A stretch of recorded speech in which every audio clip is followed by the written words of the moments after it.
Now, as gunshots echo across the wind-swept, snow-covered reaches of the wild Northwest, Quaker popped wheat and Quaker popped rice, the breakfast cereal shot from guns, present Sergeant Preston of the Yukon.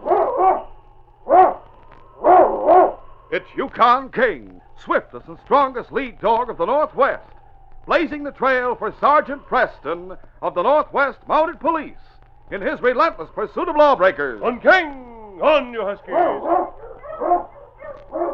Gold discovered in the Yukon. A stampede to the Klondike in the wild race for riches. Back to the days of the gold rush.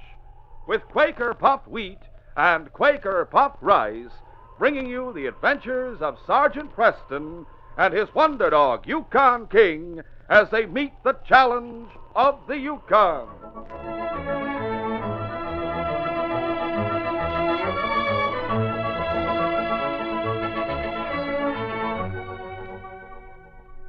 There's no one that can make a better cereal than Quaker popped wheat.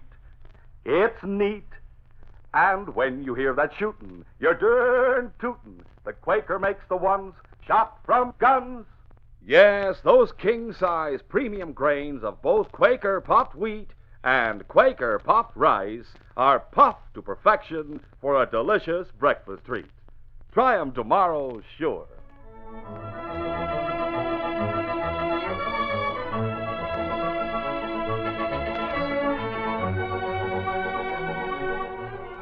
Sergeant Preston and Ted Sheridan, on the trail of a band of outlaws, took the shortcut through the forest as they headed for Alexander Bay.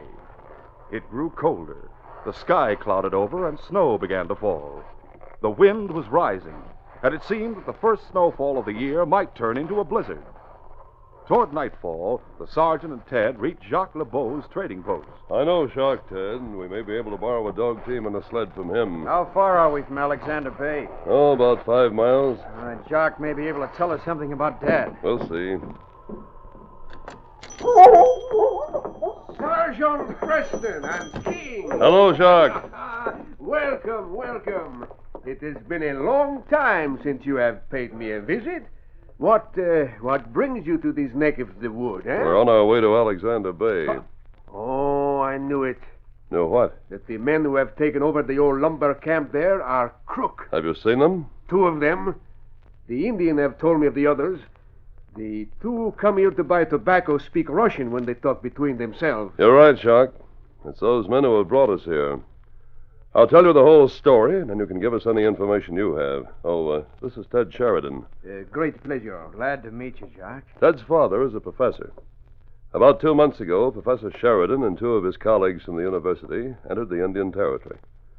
They planned to make a study of the totem poles, and they also planned to investigate the legend of a buried treasure. Oh, I have heard some such thing. It's over 100 years ago. The Indian buried their gold so that the pirate who raid the coast will not find it. And the legend continues that a great council of the Indians was held, and it was decided that one of the famous Indian totem poles should be erected to mark the treasure and guard it. Oh, but it is only a story. Evidently not. Oh? When Professor Sheridan reached the Tongass village down the coast, he found a stone tablet with a lot of picture writing on it. The old picture writing. The Indian cannot read it now. The professor was able to decipher some of it. So? And it seemed to be directions for finding the treasure. A wonderful thing. Not wonderful for the professor and his friends. They were being followed by the Russians, who were now at Alexander Bay. The Russians took them prisoner, evidently planning to hold them until Professor Sheridan was able to decipher the writing on the stone tablet completely. And then the Russian would go and get the gold themselves. Yes. However, John Haywood, one of Professor Sheridan's friends, escaped. He was found drifting in an open boat in Queen Charlotte's Strait and taken to Vancouver. It is this Haywood who tell you what happened to the professor? No, he'd lost his memory. He couldn't tell us anything. Then how you find out, Sergeant? Ted knew the route his father planned to take through the Indian Territory. We started out from Vancouver to follow it. We've been going from one village to another, and little by little, we've gathered evidence as to what happened to Professor Sheridan and Professor Fraser. Mm-hmm. We're sure they're being held prisoner at Alexander Bay. Now, perhaps you can tell us more of what's been going on there. Well, there are 7 men who live in the old bunkhouse at Alexander Bay. Oh? There are 2 older men who live in a small cabin beside it. Dad and Professor Fraser. The Indian do not see much of those 2.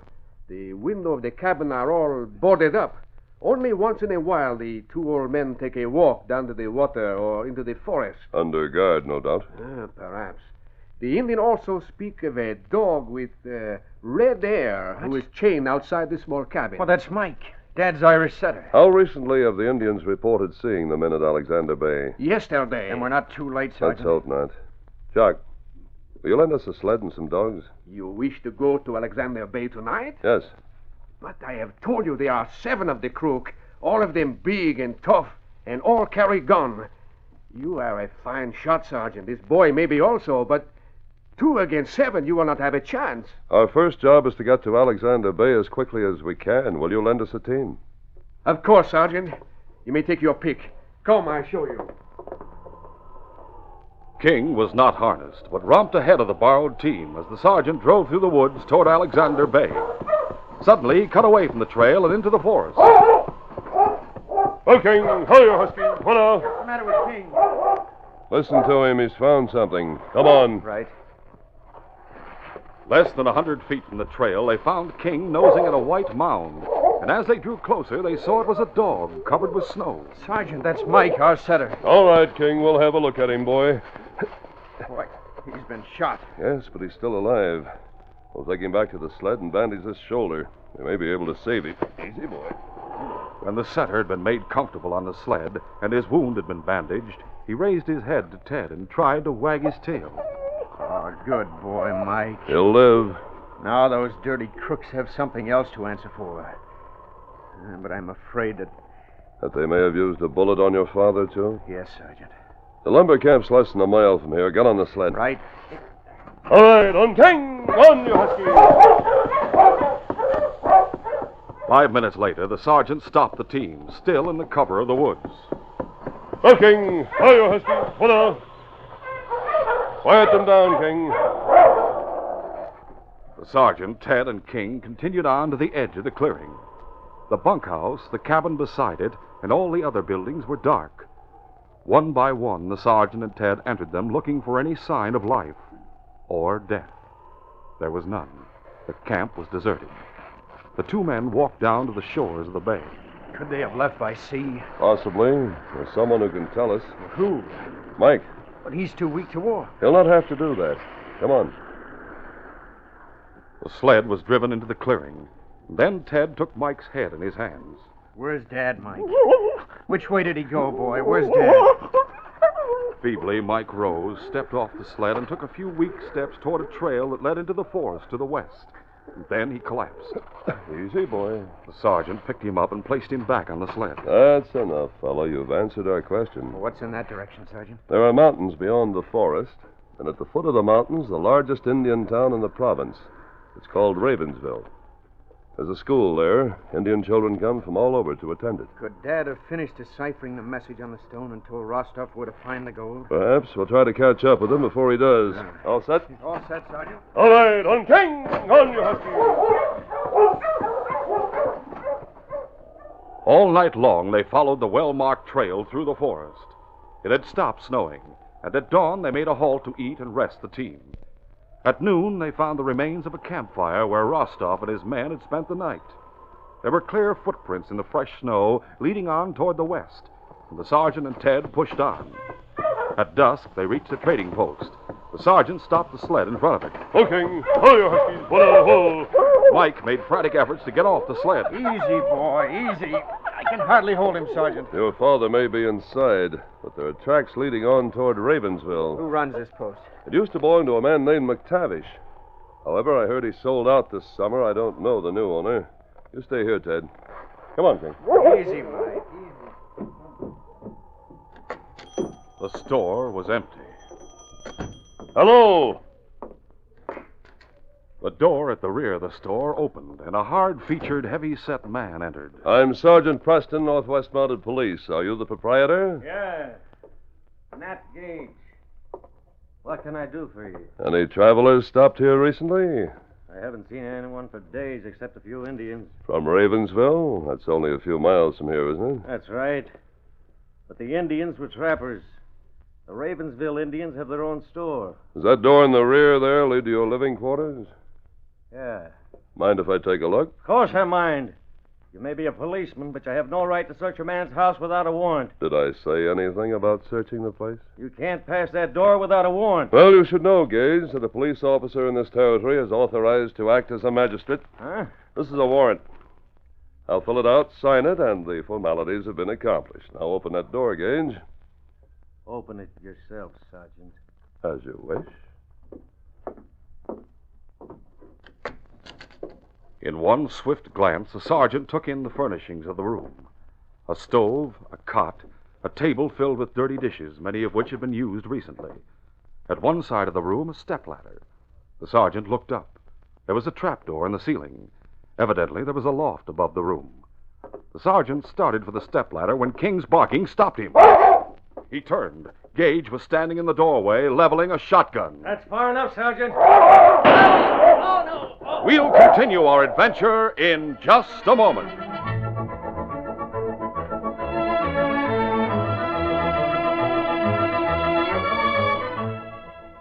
Say, it's a race to the breakfast table when there's swell-tasting Quaker puffed wheat or Quaker puffed rice waiting for you. A real prize in good eating. And listen, you'd better have paper and pencil handy for a terrific offer Wheat and Rice Shot from Guns have for you at the end of the program. It's straight out of the great Northwest. Keep listening.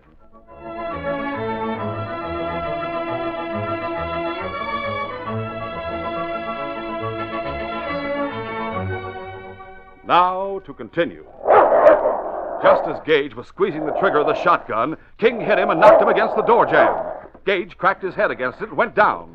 In the next instant, the sergeant had moved in and pulled the shotgun from the trader's grasp. All right, King. That's enough, boy. Get up, Gage. That was a clumsy attempt at murder. The sergeant snapped a pair of handcuffs on the trader as Ted burst into the store. Sergeant, are you all right? Everything's under control. I heard a shot. This man's name is Gage. He objected to my searching his living quarters. There's a loft over this room. I'm going to investigate it. Just then, both men turned to see the Irish setter dragging himself into the store. Mike, I told you to stay on the sled, boy. Bring him here, Ted. It wouldn't surprise Yeah, boy, me if he's- the professor's up in the loft. You have a gun. Keep an eye on Gage while I take a look. Right. Both Professor Sheridan and Professor Fraser were found in the loft, bound and gagged. When they had been freed and helped down the ladder, there was a joyful reunion between Sheridan and his son. And then the two older men related everything that had happened to them since they entered the Indian territory. Much of it the sergeant and Ted already knew. But at last the professor reached the events of the last 2 days. Yesterday morning, Fraser and I finished deciphering the message on the stone tablet. We'd given up hope of rescue from outside, so we passed on the information to Rostov. He promised that we'd be set free as soon as we told him where the gold was. Of course, he didn't keep his promise. He insisted we must come with him. And he shot Mike before you left the lumber camp, huh? He shot at him. Mike ran into the forest. I was hoping he hadn't been hit. He was hit, Dad. We found him in time to save his life. And he led us to you, Professor. Good boy. What was this message you found on the stone? That the gold was protected by a sun and raven totem pole in what used to be a sort of capital city for the Indians. The town that's called Ravensville, only a few miles from here. That's the place. We stopped here late this afternoon. That man over there wearing the handcuffs is a friend of Rostov's. He agreed to keep us here until Rostov and his men went into Ravensville and got the gold. The Indians there are well armed. They'll not find it an easy task. And as I remember the village, the only sun and raven totem is in the exact center of the town. Well, perhaps the chief will give them permission to dig around it. How long ago did Rostov and his men leave here? Oh, I should say about 3 hours ago. Ted, you stay here with your father and Professor Fraser. Guard our prisoner. You're going on alone? Yes, I'll make better time. But one man against the whole gang. I'll have help against them. I know the chief, and I can count on his full cooperation. Let's go, King. Rostov and his men had made camp on a wooded hill just outside of Ravensville. On the edge of town, directly below them, they saw the large 2-story building that housed the mission school. It had stopped snowing. The moon shone bright, and down the main street of the town they could see a giant totem pole rising above the Indians' cabins. Even from this distance, they could make out the carvings. That's it. There's the sun face at the top. The carvings of the sun children below it. Then the figures of the fog woman and the raven. It's the sun and raven totem, all right. It's the one we're looking for.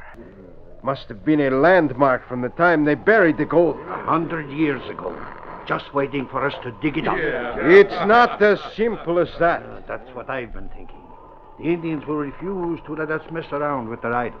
These Indians are Christians. They don't consider the totem an idol anymore. They think of it as a monument to a hero. The raven was a man, you see. Then all we have to do is go to the chief. And tell him what we're after. Don't be a fool. These Indians know the value of gold. And they could use it to help run that big school down there. Well, the totem's right in the middle of the town. Yes. We can't get permission. How are we going to dig for the treasure? By clearing out the town. How? I am not considering a massacre. There are too few of us for any open attack. Then how? The raven brought fire to the Indians. Fire? We can do the same thing. Half an hour later, smoke began to pour from the rear of the mission school. The alarm was sounded in the town at once. Everyone hurried out of the school. The children and their teachers were evacuated, and the Indians fought the fire desperately. But there was a strong wind, and the flames rose higher and higher. It was clear there was no chance of saving the building, and that the work of Father Ledoux's lifetime was doomed to destruction. Suddenly, above the roar of the fire, the crowd heard cries for help. A boy and a girl were framed in one of the upper windows at the front of the building, which hadn't yet begun to burn. Without hesitation, Father Ledoux ran into the building after them. Looking, ho, you huskies, A few minutes later, Sergeant Preston reached the scene. Sergeant Preston. This is a terrible thing, Chief. How did it start? It started in storeroom. May not know how. Have you seen anything of some Russians around here? Half a dozen men with heavy black beards? No, but fire not worst thing, Sergeant. 2 children call off the window on 2nd floor. Oh? Father Ledoux going after them. Them not come out. The fire hasn't reached the front of the building yet. The front stairs must be clear. Plenty smoke. We'll see if we can reach them. Come on, King. Sergeant dashed into the burning building, tying a bandana around his face as he ran. He found the stairs to the 2nd floor and started up them with King at his heels. Just at the top, he saw the black-robed figure of the missioner. The 2 children were lying beside him. The sergeant picked them up first, one in either arm, and raced down the stairs to the front door. He called to the chief. Chief, here. Take them. Relieved of his burden, the sergeant filled his lungs with fresh air and then ran back up the stairs. The return trip of the missioner took more time. And just as he reached the lower floor again, the flames broke out. Wiry fingers clutched at the sergeant and King. But they reached the safety of the open air, and the missioner was carried to safety. There was a bump on his head which indicated he had fallen and been knocked out. The sergeant gave both him and the children first aid. And when they were resting comfortably, he turned to the chief. The building's gone, Chief. It take many years, much money to build new school. Terrible loss for your people, but there's nothing more to be done. I wonder if you and your men will help me find the Russians I spoke to you about. Them bad men? They're killers. It's possible they're in your village right now. They're after some gold which may be buried at the foot of the Sun and Raven totem pole. Me not know about any gold. It was buried a long time ago. I've an idea Rostov and his men may have started this fire so they could have a chance to dig up the ground around the totem pole. Indians help you catch them. You have plenty of men, we'll surround the village, and there'll be no chance of anyone escaping. Right, good idea. Men, you do what Sergeant say. Help him catch crook who starts In the center of the village, Rostov and his fellow outlaws were so intent on their digging that they failed to notice the approach of the sergeant and the Indians until it was too late.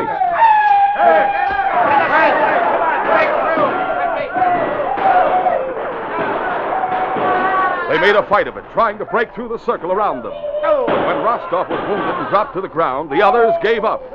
All of them were taken prisoner. Those who were unhurt were tied hand and foot. The sergeant bandaged Rostov's shoulder beside the yawning hole where the outlaws had been digging. Was it you who started the fire, Rostov? I have nothing to say. Well, there are plenty of other charges against you and every member of your gang. Sergeant! Ted! Professor Sheridan! I thought you were going to stay at the post. We tied up Gage and left Fraser to guard him. So you caught the whole gang? Yes, and before they'd reached the treasure. Well, they'd never have found it here, Sergeant. No? Not at the base of this totem pole. This one can't be more than 20 or 30 years old. But it's the only sun and raven totem around here. But isn't that right, Chief? It's only one now. Others burn up tonight. Others? Tonight?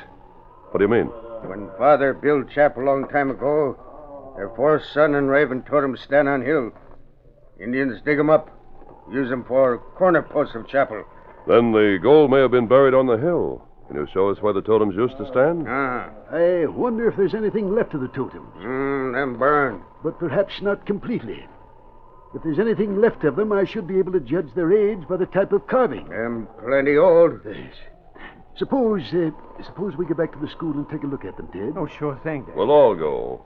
Will you have some of your men guard the prisoners, Chief? The sergeant, the chief, Ted, and the professor returned to the smoking ruins of what had once been the school. It was deserted now. The children and the missioner had been taken to homes in the village. Chief led the way to the chapel. The walls had fallen in, but the stone altar with a cross rising from it, untouched by the fire, gleamed white in the moonlight. One of the sun and raven totems, which had been used as a corner post, lay at the foot of the altar, and the professor stopped to examine the charred carving at the base. Can you make anything of it, Professor? Not very much. The sergeant's eye was caught by a flash of color near the foot of the altar, and he walked on to investigate. Then he crouched down, and a startled expression broke from his lips. What? What is it? Come here. Some of the carving which can be made out? Look, the top of this pole was hollow. The wood's burned away. Look what was hidden inside the pole. Is it really? Yes, Ted, it's gold. Pure gold. So the gold wasn't buried after all. The writing on the stone tablet didn't say it was. It said the gold was protected by the sun and raven totem. It was hidden inside it. And we might never have found it if Rostov hadn't started this fire. Him bad man. Yes, Chief, and he and his men will go to jail for a long, long time. But this gold is yours, and there's enough to build the finest school in Canada. This gold belonged to Indians? Of course. I was only trying to find it so it could be used to help your people. This is the end of a long trail for the professor, and he'd never have been able to follow it if it hadn't been for your totem poles. That's true. They marked the trail. The Thunderbird totem, the fight with the land otter's totem, the burial pole totem, the killer whale totem, and now at last the sun and raven totem. Totems maybe show way, but maybe higher power show you how to read message from totem. Me go tell Father Ledoux. Me tell him you find gold for new school at foot of altar. It God's will. God's will, Chief. This case is closed.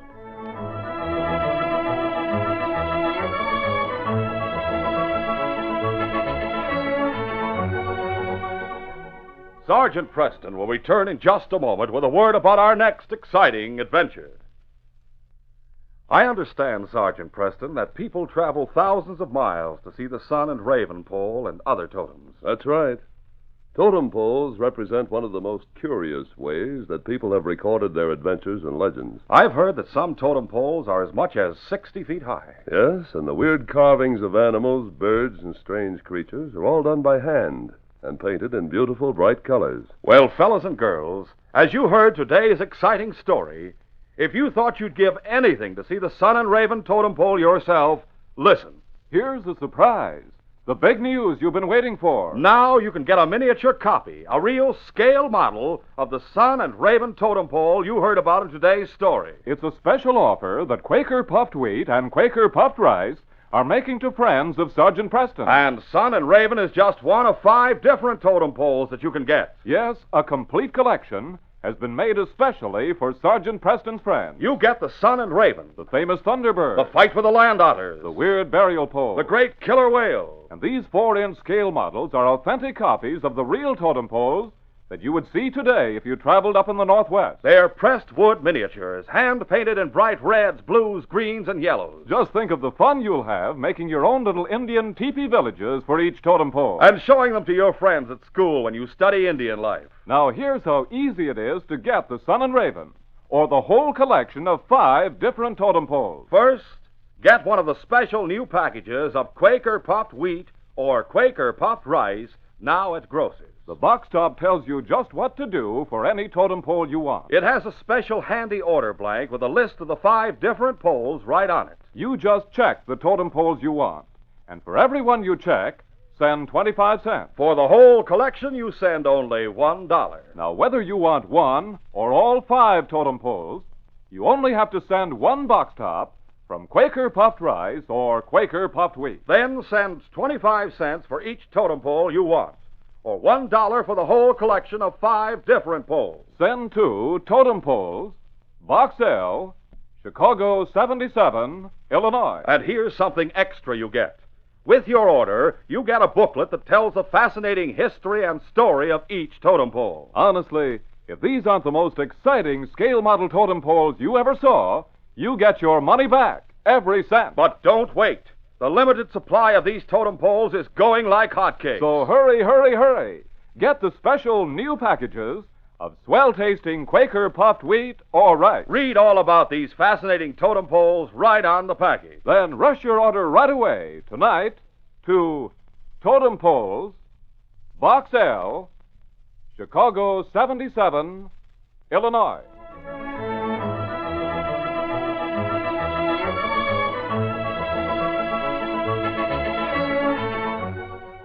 And now, here is Sergeant Preston. Sergeant Preston reporting for duty, Inspector. Sergeant, a crook and killer, recognized as the notorious Burley Kane, robbed the Dawson State Bank and escaped with several thousand in cash after killing a teller. Burley Kane is a dangerous man, sir. Yes, too dangerous to be at large, Sergeant. I want you to trail him, recover the cash, and bring him in for murder. But Sergeant Preston doesn't know the dangers that lie ahead. He'll face death more than once in his attempt to do his duty. Be sure to hear this next exciting adventure. These radio dramas, a feature of Sergeant Preston of the Yukon Incorporated, are created by George W. Trendle, produced by Trendle Campbell Muir Incorporated, directed by Fred Flowerday, and edited by Fran Stryker. The part of Sergeant Preston is played by Paul Sutton. Sergeant Preston of the Yukon is brought to you every Tuesday and Thursday at this same time by Quaker Puffed Wheat and Quaker Puffed Rice, the breakfast cereals shot from guns.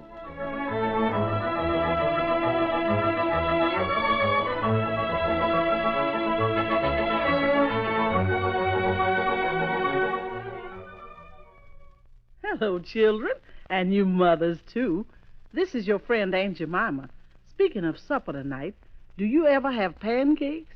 Golden, tender, melting, light Aunt Jemima pancakes? Easiest supper you can fix. Know why? Because my Aunt Jemima pancake mix is now fluff whipped. So all you do is add milk and stir. Don't beat. Don't overstir. Leave some little lumps in. And you'll bake the lightest pancakes ever. Try my fluff-whipped Aunt Jemima pancake mix and serve folks stacks of Aunt Jemima pancakes, lightest pancakes anyone can bake. There's nothing more tempting in this whole wide world than Aunt Jemima's pancakes light and say, have some for supper tonight. Thank you, folks.